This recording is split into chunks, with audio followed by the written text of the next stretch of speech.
Hello and welcome to Mathematics with Simon.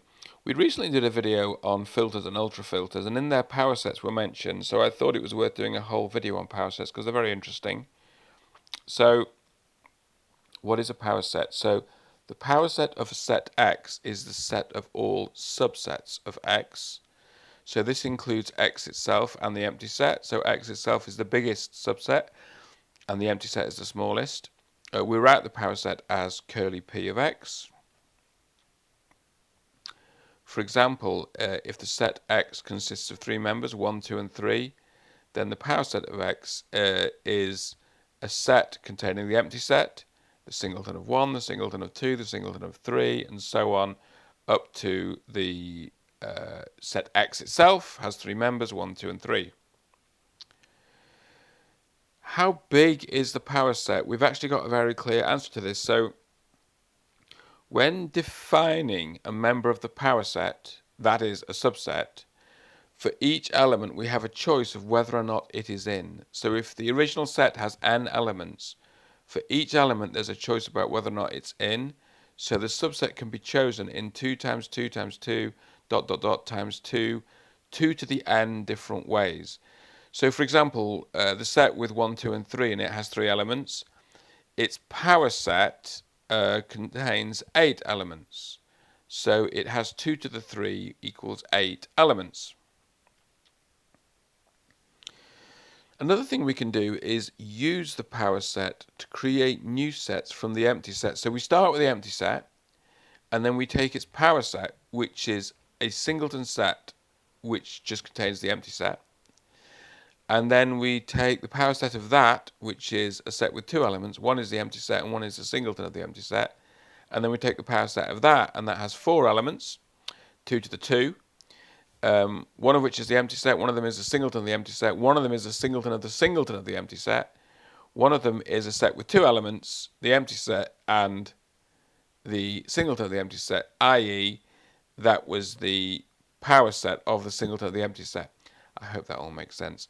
And then again we can take the power set of that, we get something which has 8 elements.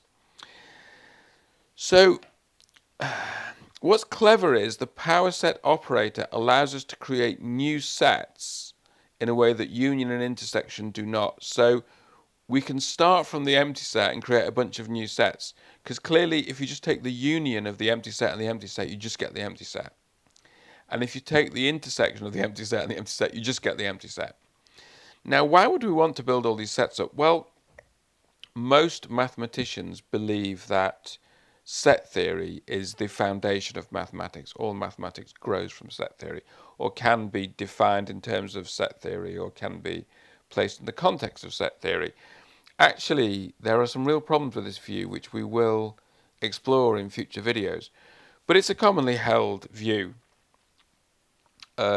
And so to do that, we need a kind of set theory that's logically rigorous.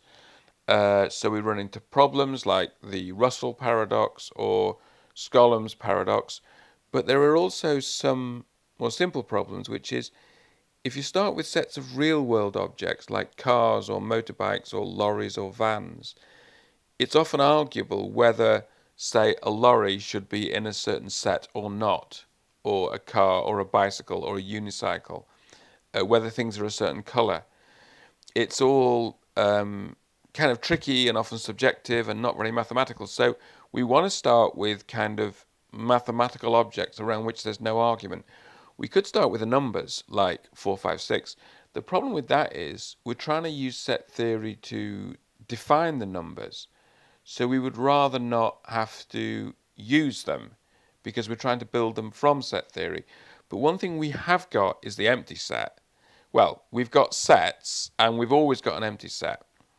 So what's nice about the power set is it allows us to build actually an infinite number of sets from the empty set, and then we can do things with those using union and intersection, and we can sort of get going building a kind of universe of sets.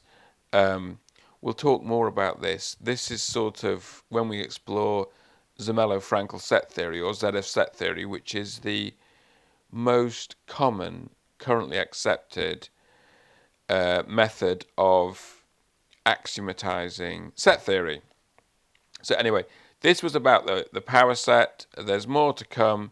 If you have questions, then please do write them in the comments.